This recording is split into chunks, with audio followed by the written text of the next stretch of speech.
Bueno, mi nombre es María Margarita Ortiz Rivas, tengo 27 años, soy pedagoga, máster en educación y pues trabajo en un colegio. Bueno, Margarita crece en una familia numerosa, en total con mi papá y mi mamá somos 11 personas. Crecí en una comunidad que se llama La Herradura, pertenece al municipio de Villa de Ramos, San Luis Potosí.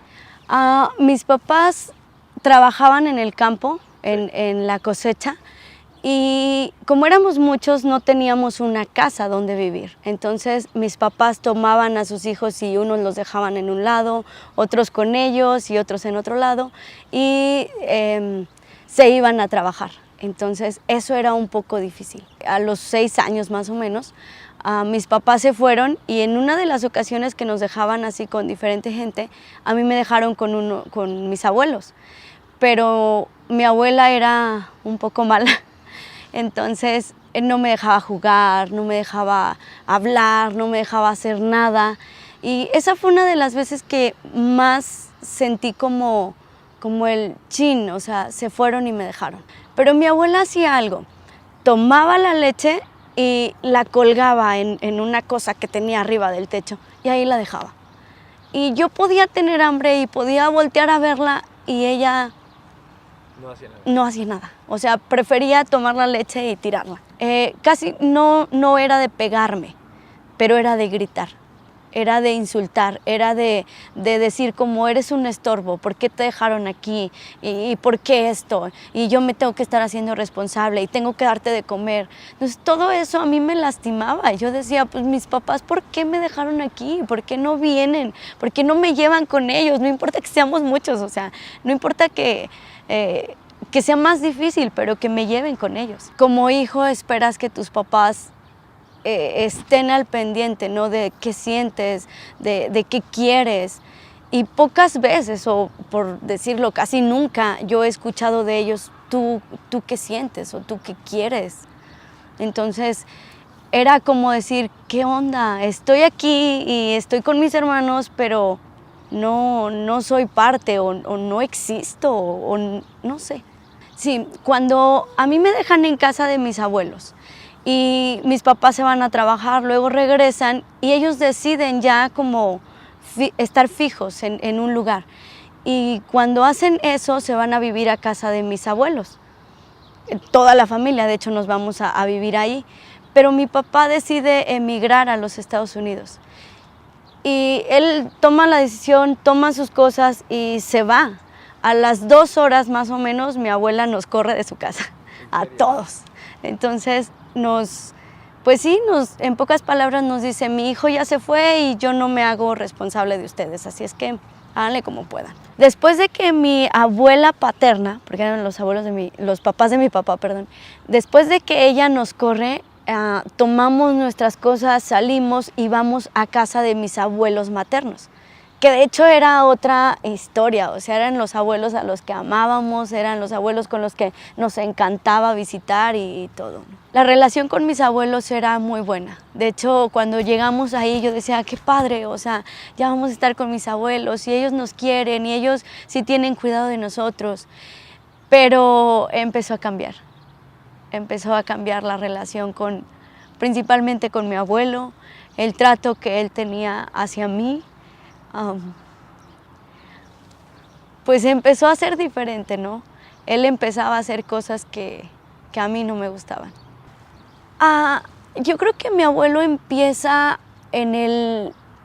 estás sola, tu papá no está y yo quiero como darte ese cariño.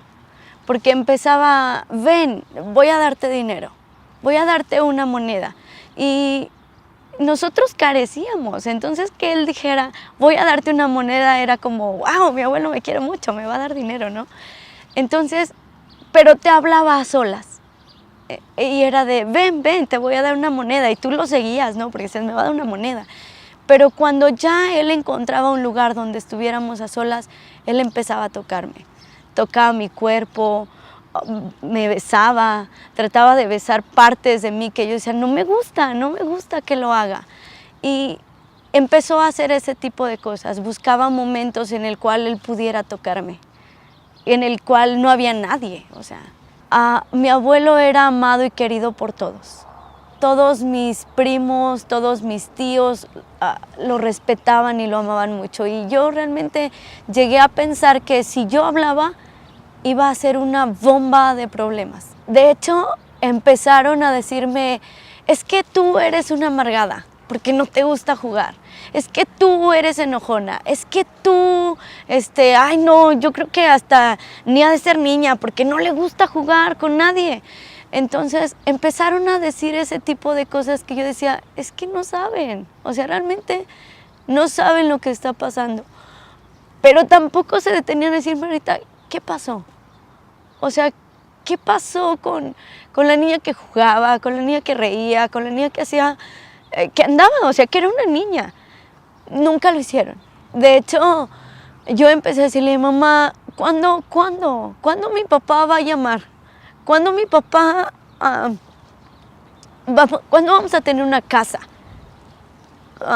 ¿Cuándo nos vamos de aquí? Mamá, ya no quiero estar aquí.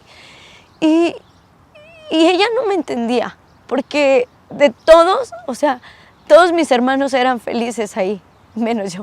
Alrededor de los 7 meses recibimos una llamada de mi papá, sabemos que está bien, sabemos que consiguió un trabajo. Y empieza él a mandar dinero y empiezan la construcción de la casa. Más o menos un año después salimos de ahí. Salimos de casa de mi abuela, nos vamos a nuestra casa y yo decía, gracias, o sea, ya se acabó. Aquí es mi casa, aquí es el lugar donde yo voy a estar segura. Pero años después, cuando yo estaba en la secundaria, mi abuela se enferma y cae en cama. Y mi mamá me dice, Margarita, te vas a ir a vivir con tus abuelos otra vez. Cuando yo le dije, mamá, ¿yo qué voy a hacer? O sea, yo no sé hacer nada. ¿Sabes qué? Vas a ir a cocinar, a darles de comer, a lavar, a limpiar, a todo. Y llegó un momento que yo me sentí tan miserable que yo sentía que era como la amante de mi abuelo, que era la que le tenía que lavar, que era la que le tenía que planchar, que era la que le tenía que hacer las cosas que una esposa hace, ¿no? Él continuaba, él trataba de hacer lo mismo. De hecho, cuando estábamos, no sé, dormidos o en la noche, él era de llegar y acercarse y tratar de besarme. Mi abuela no me dejaba visitar a mi mamá. Yo le decía, voy a ir con mi mamá. No, no vas. Pero llegó un momento que a mí me causaba como tanta vergüenza y tanto enojo a la vez el estar ahí. Entonces ella me dice, pues decide, o te vas con tu mamá o te quedas conmigo. Y, o sea, yo me salí. Iba llorando hacia mi casa porque dije, no sé qué me va a decir mi mamá y mi papá ahorita. O sea, ni siquiera sé si me van a decir, viniste. Y llegué con mis papás y ni siquiera me dijeron, viniste. Ellos estaban peleando en ese momento, estaban discutiendo. Fácil, yo duré como 3 horas ahí y terminé yéndome a un patio que había en mi casa a llorar. Sino que empezó a oscurecer y entonces sí, mi mamá fue y me dijo, ¿por qué no te has ido? Ya es muy tarde. Le dije, mamá, mi abuelita me dijo esto y que decidiera. Y entonces le dije, es que yo no quiero estar allá, yo no quiero quedarme ahí. Y no sé, mi mamá dijo, pues no, vamos por tus cosas. Y en ese momento fuimos, trajimos mi ropa, las cosas que tenía y me regresé a casa de mis papás. Pensaba cómo iba a ser la manera en que yo iba a escapar de mi familia. De hecho, fue un show para que mi papá me dejara salir a la ciudad a estudiar. En esa temporada mi papá estaba nuevamente en Estados Unidos, de hecho no estaba con nosotros. Mi papá optó por pagar el semestre, la inscripción al semestre. Le pidió a mi mamá que viniera y que me llevara de regreso al rancho. Pero esta vez yo decía, es que está en juego lo que va a ser en un futuro de mi vida. Y le digo a mi mamá, mamá, no me voy a ir. Hablé con mi papá, tomé el teléfono, el valor no sé dónde me salió, pero hablé con él y le dije, papá, no me regreso, me voy a quedar. Y él dijo unas palabras que marcaron a partir de ese momento mi vida. Él me dijo, Margarita, tú ya no tienes padre y yo me voy a reír de ti cuando llegues conmigo llorando y me digas que no pudiste. Pero esas palabras resonaban, o sea, en mi corazón.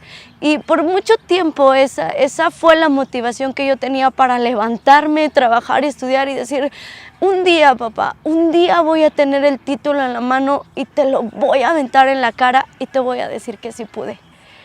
Esa era mi motivación, o sea, el decir, un día se lo voy a aventar y un día él va a ver que yo pude sin él.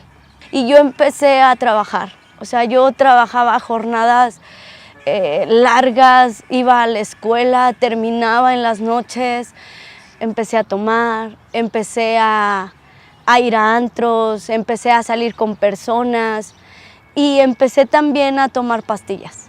Tomaba todo tipo de pastillas que se me ponían enfrente para aguantar, para mantenerme despierta prácticamente. En medio de tomar y de ir a antros y de las pastillas y todo eso, yo quería huir, o sea, yo quería desaparecer de San Luis y decir, ¿qué onda? O sea, se supone que yo venía huyendo de mi casa porque quería volver a empezar. Y la verdad es que yo entré como en una crisis así de ya no quiero nada. Empecé a tener una mala relación con mis compañeros en el trabajo, empecé a tener desequilibrios en mi organismo a causa de tanta pastilla y del desvelo, porque dormía 4 horas máximo. Entonces, en el 2009 sale una propuesta para ir a cubrir interinatos en Matehuala y en Cedral. Me voy a cubrir el interinato y yo regreso del interinato peor. O sea, yo dije, no, se supone que yo me iba a desahogar o a dejar San Luis y regresar mejor. Yo llegaba y decía, vamos a hacer una michelada, vamos a una cerveza. Y yo me sentaba y la tomaba y una, dos, o sea, y era diario, hasta que llegó un punto en el que yo decía, ¿y entonces de esto se trata la vida?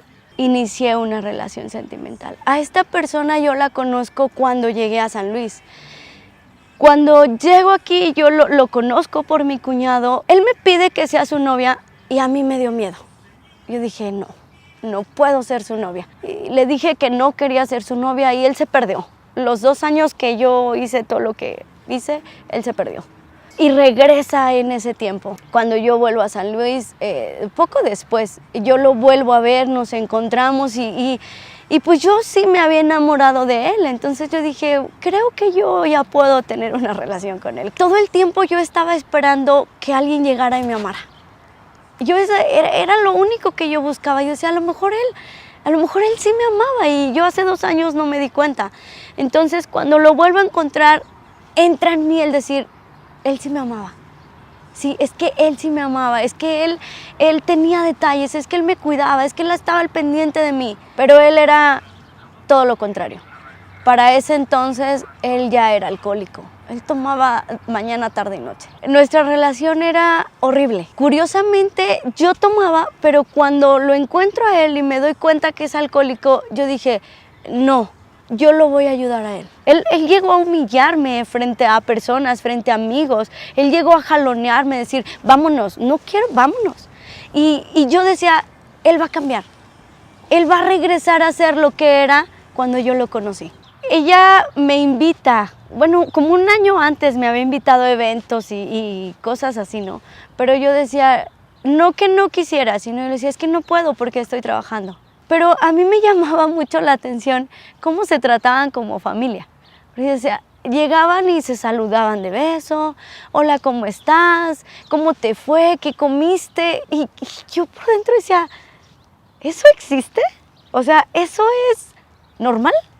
Cuando dejo de trabajar, que regreso de Cedral y estoy un tiempo, ella me invita a la célula.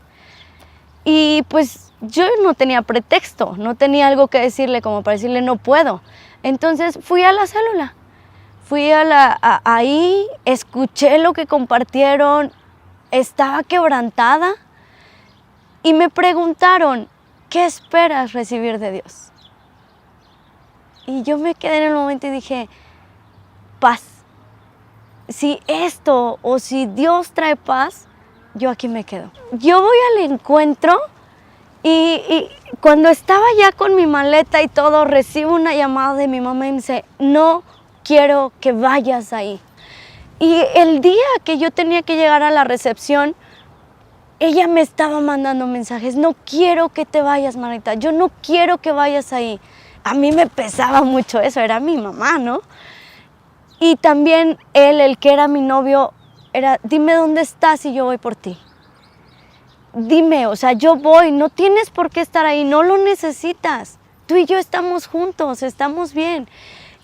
Y yo llegué a un momento que agarré el celular, lo apagué y dije, yo no sé qué va a pasar aquí, pero yo quiero que pase algo aquí. Experimenté en el encuentro el amor de Dios. Que Dios me dijera, Margarita, tú eres mi hija, yo te amo, yo te planeé, yo te pensé, yo te elegí, yo tenía algo para ti.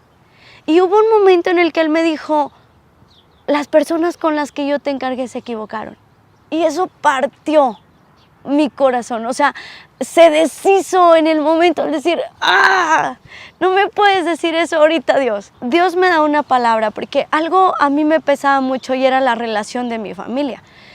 Porque yo me sentí abandonada, yo me sentí rechazada, no una, o sea, muchas veces. En ese tiempo, Dios me da un versículo en Salmos 27:10 que dice, aunque tu padre y madre te dejaran con todo, el Señor te recogerá. Llegué a mi casa, me deshice de todo lo que me dañaba, llegué como loca, literal, del encuentro. Música. Me deprimía. Entonces, escuchaba cierto tipo de música que me deprimía más. Y los tiré y agarré y dije, esto ya no lo quiero más en mi vida.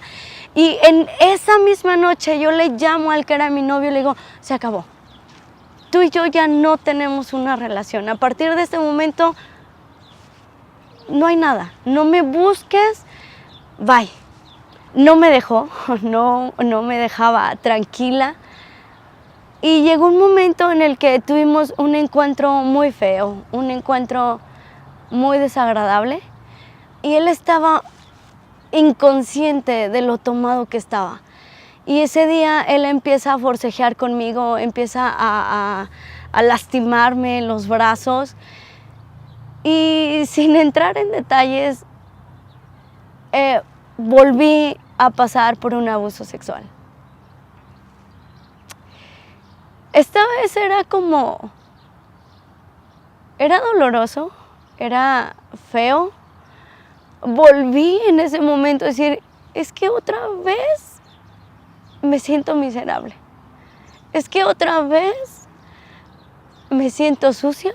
Es que otra vez alguien vino y hizo eso conmigo. Y yo estaba muy dolida y estaba enojada por lo que había pasado. Pero también estaba en un momento decisivo, porque yo me acordaba todo lo que Dios me había dicho y todo lo que Dios había hecho. Y yo decía, es que ¿por qué, Dios? O sea, ¿por qué pasó ahorita? ¿Por qué si tú ya me diste dignidad? ¿Por qué si tú me dijiste que yo valgo para ti? ¿Por qué si tú hiciste todo lo que hiciste, viene a pasar eso ahorita? Pasa un tiempo, esta persona era muy descarado, entonces él seguía yendo, él era conocido de mi cuñado, entonces él seguía yendo a la casa. Y él llegaba y él podía pararse frente a mí, verme a los ojos, y yo me agachaba. Yo me agachaba porque me sentía mal, porque yo decía, no puedo, tengo vergüenza. Fui y me metí a mi cuarto y empecé a orar a Dios. Empecé a clamar a Dios y empecé a decirle, a llorar. Fue algo padrísimo porque ese día yo estaba postrada en mi cuarto, estaba llorando y el Espíritu Santo empezó a ministrar mi vida. Entonces tengo ese momento con el Espíritu Santo Y entonces él empieza a decirme, Margarita, perdónalo. Y perdonar no es tan fácil. Entonces yo estaba en una lucha y el Espíritu Santo me decía, perdónalo. Y llega un momento en que yo estoy postrada y empiezo a decir, Dios, yo lo perdono, yo lo perdono, yo lo perdono, yo lo suelto. Yo no quiero sentir nada por él, yo lo dejo. Y cuando estoy en ese momento con Dios, Él viene y me dice, perdónate tú. Empiezo a orar y a decirle, Dios, yo me perdono. Y de pronto Dios dice, yo soy quien dignifico a las personas, no tú. Y en ese momento Dios trajo libertad a mi vida. ¿Cómo supe que Dios trajo libertad a mi vida? Porque esta persona llegó tiempo después a casa y él llega y me dice, ¿me invitas a comer? Y algo de lo que yo oré a Dios es decirle, yo lo perdoné, pero yo quiero ver que tú depositas amor por gente. Yo quiero ver que tú depositas amor aún por gente que uno piensa que no lo merece. Y yo literalmente tomé un plato, estábamos a punto de comer, tomé un plato, le serví, le invité a sentarse a la mesa, le puse el plato, me senté frente a él y lo vi a los ojos. Y él agachó su mirada. Yo supe que Dios había traído libertad a mi vida. Cuando yo supe que Él había traído libertad, yo dije, yo soy tuya, Dios. Mi vida te pertenece. No me importa todo lo que ha pasado. He visto cómo Dios ha traído una relación que no existía con mi papá, ahora la hay. Ahora le amo, ahora sé que hay un amor en mí por Él y sé que es un amor de Cristo, porque yo oraba eso y yo le decía, pon amor, yo no lo amo. A mí no se me da fácil amar a mi papá, tampoco se me da fácil amar a mi abuelo, tampoco se me da tan fácil expresarle el amor a mi mamá. Y yo oraba y le decía, Dios, pon ese amor en mi corazón. Y yo hoy sí puedo decir que yo les amo y que hemos experimentado cosas, cambios en familia, de nunca haber tenido una cena en Navidad, ahora tener un intercambio de regalos en familia, una cena, el poder tener incluso tiempos juntos. Solo Dios puede hacer eso.